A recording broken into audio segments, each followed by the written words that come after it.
Bien en santé, votre bien-être au quotidien. Isabelle Huot. Le cancer s'est rendu la première cause de mortalité au pays. Quand j'ai fait mon bac, c'était les maladies cardiovasculaires et maintenant, 30 ans plus tard, c'est le cancer. Selon Statistique Canada, il y a plus de 4 Canadiens sur 10 qui seront atteints d'un cancer au cours de leur vie. 2 sur 10 qui vont en décéder. En fait, chaque jour, il y a près de 700 personnes qui reçoivent un diagnostic de cancer. Une fois que le diagnostic est posé, bien, il y a un protocole d'intervention, chimio, radio, opération, etc. Mais il y en a peu qui savent que l'alimentation peut jouer un rôle pour d'abord augmenter possiblement l'efficacité des traitements, mais aussi réduire les effets secondaires, notamment de la chimiothérapie. Pour en parler, je reçois Véronique Bourbeau. Elle est naturopathe, herboriste clinicienne, fondatrice de la Clinique intégrative du Haut-Richelieu. 25 ans d'expérience dans l'accompagnement des personnes atteintes de cancer, spécialiste aussi du côté des hormones. Elle travaille beaucoup avec Dr Lynn Deshôtels, qui est chroniqueur justement sur ce balado. Bienvenue Véronique. Écoute, on va profiter de ton expertise. Tu es une top. Je l'ai dit tout à l'heure dans un story. C'est la meilleure naturopathe du Québec. Puis ta réputation dépasse les frontières du Québec, bien sûr. T'as accompagné des centaines de personnes, entre autres Sophie Reyes, que j'ai reçue à l'émission. Sophie qui a écrit ce livre, Un cancer en cadeau, qui parle beaucoup de toi dans cet ouvrage-là. Est-ce que, Véronique, il faut changer nos habitudes alimentaires là, quand on reçoit un diagnostic de cancer, là, peu importe le type de cancer? Oui, bonjour Isabelle. Allô? Oui, effectivement. Pour répondre à ta question, Isabelle, il faut d'abord étudier la cellule cancéreuse et c'est un sujet qui est vraiment passionnant. Toutes les cellules vivantes visent 2 buts en biologie. D'abord, survivre et ensuite se reproduire. Puis pour y arriver, la cellule, elle doit assurer une opération fondamentale qui s'appelle la création d'énergie. Puis pour ça, elle requiert du carburant. Dans l'univers du vivant, le sucre, c'est le carburant préférentiel de toutes les cellules. Mm-hmm. Les cellules saines, les cellules cancéreuses.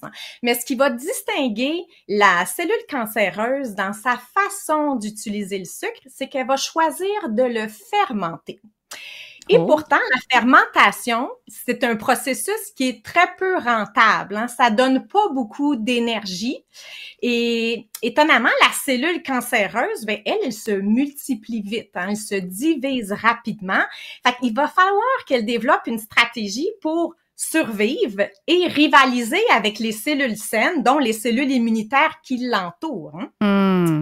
Donc ça veut dire, Véronique, qu'il faut couper le sucre dans le quotidien considérablement, là, voire 0 sucre ajouté.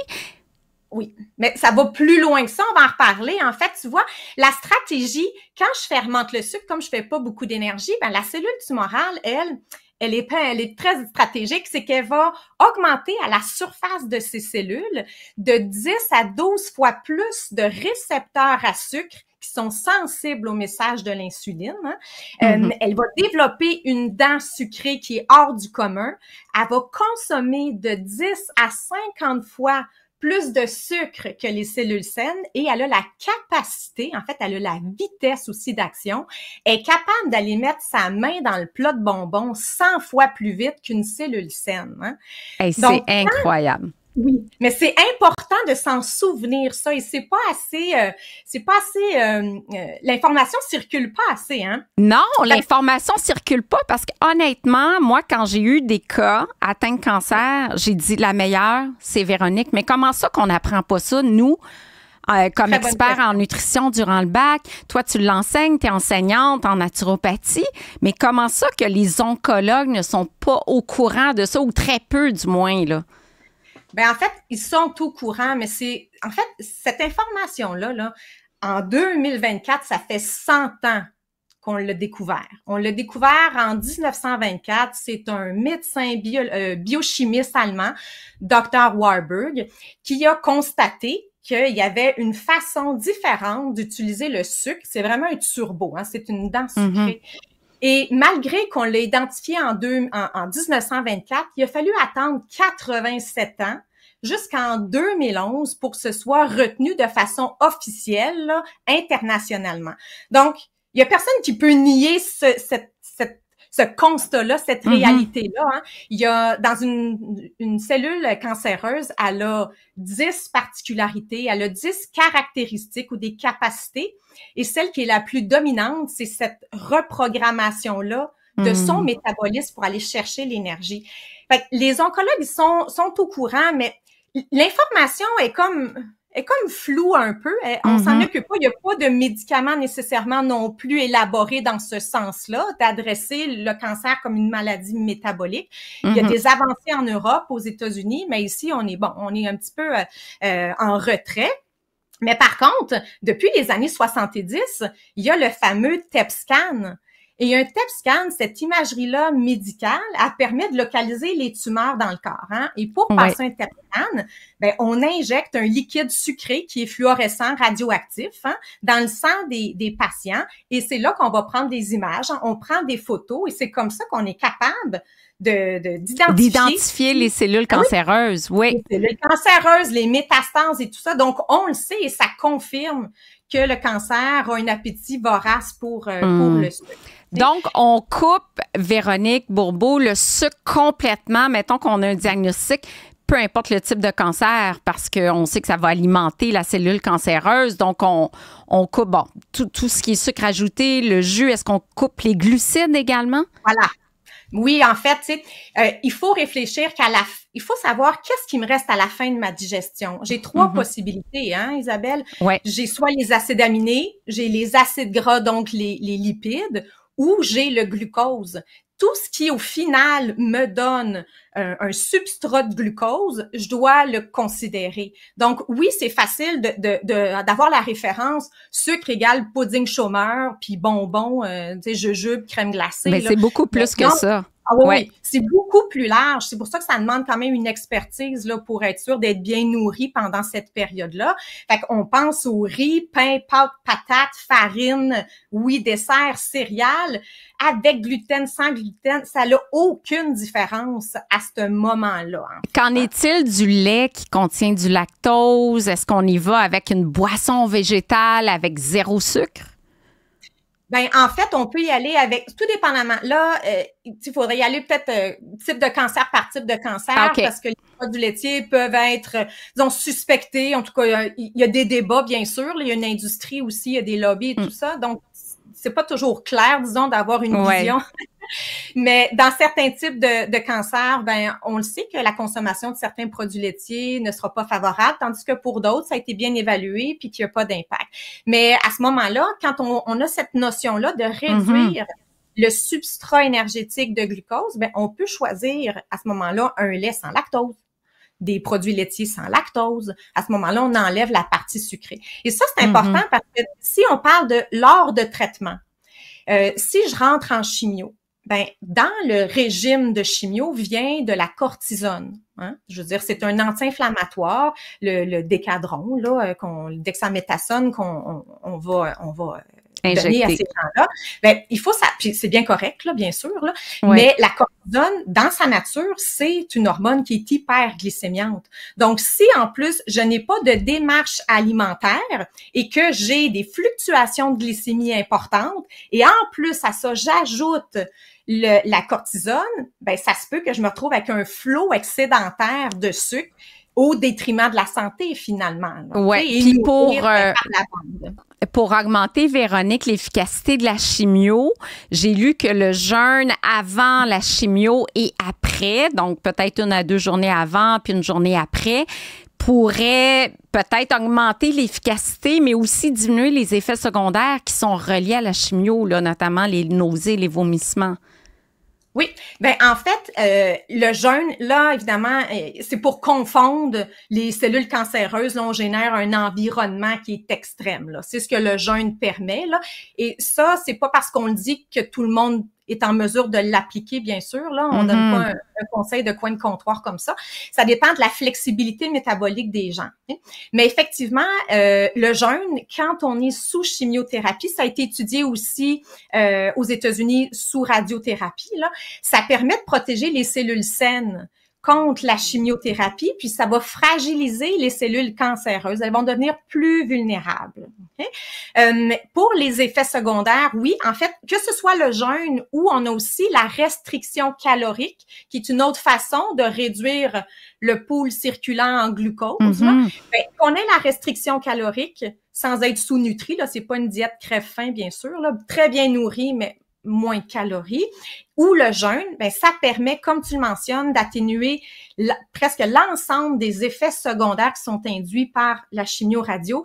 Fatigue, comme tu as nommé, nausées, vomissements, mal de tête, faiblesse, perte de mémoire, les dommages aux muqueuses. Il peut y avoir beaucoup d'aftes en bouche. Absolument, beaucoup. Diminution de la sensation d'engourdissement, les picotements de style neuropathie.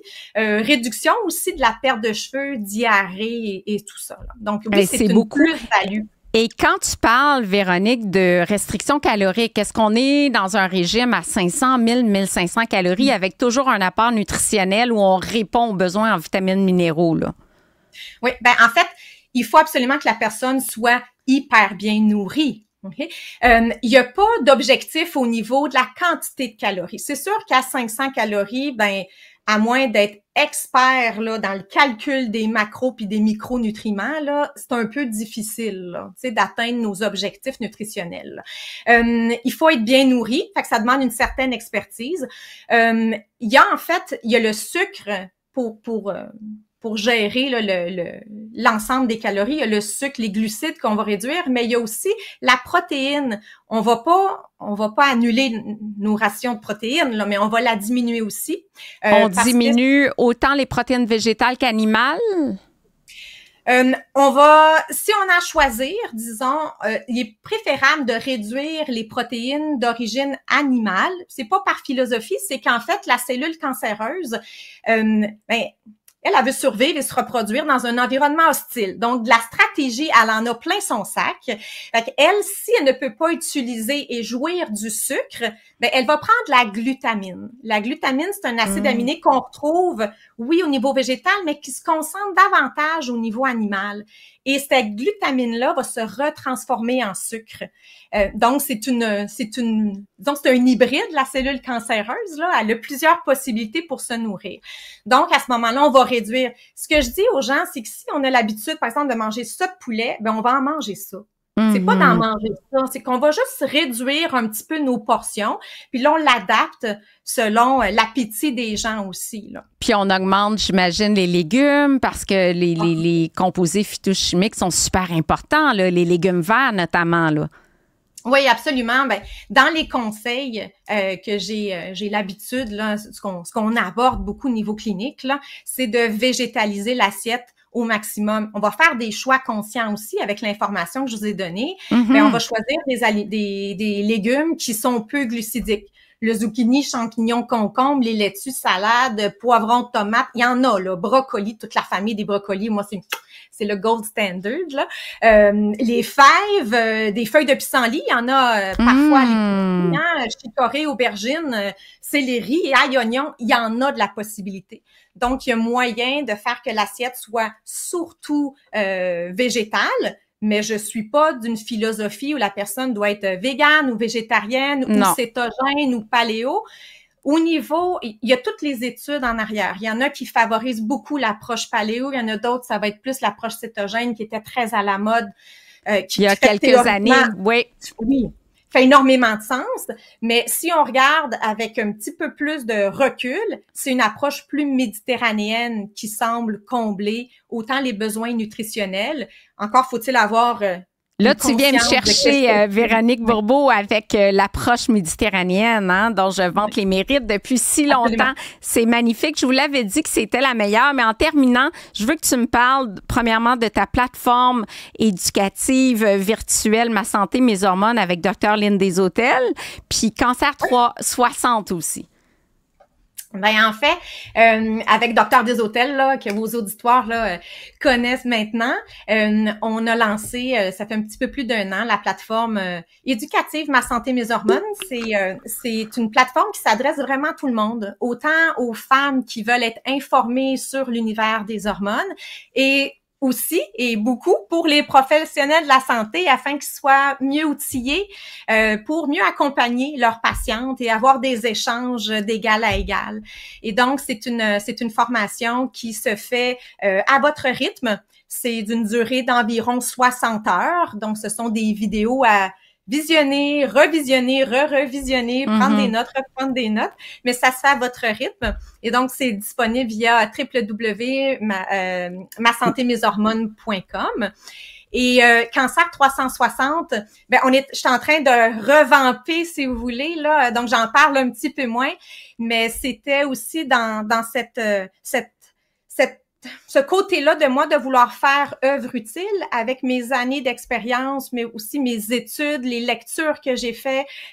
Puis bon, c'est ça, toute l'expérience que je suis allée chercher au niveau de l'accompagnement des gens confrontés au cancer. C'était aussi de faire une plateforme éducative pour que les gens puissent avoir des notions de base. Évidemment, c'est pas de la consultation, là, mais c'est vraiment de l'éducation sur les différentes caractéristiques du cancer et comment est-ce qu'on peut devenir proactif aussi dans ce processus-là de santé par des choix très accessibles au quotidien, puis avoir cette conscience-là qu'un cancer, c'est une chose, mais puis c'est bien... Il y a beaucoup de possibilités. C'est beaucoup épigénétique, oui. Oui, puis il y a beaucoup de possibilités en santé intégrative, notamment d'être bien accompagné quand on a un diagnostic de cancer. Donc, je rappelle Véronique Bourbeau, naturopathe, herboriste, clinicienne fondatrice de la clinique intégrative du Haut-Richelieu. Merci infiniment pour ton savoir, ton partage, Véronique. À bientôt. Ça fait plaisir, merci.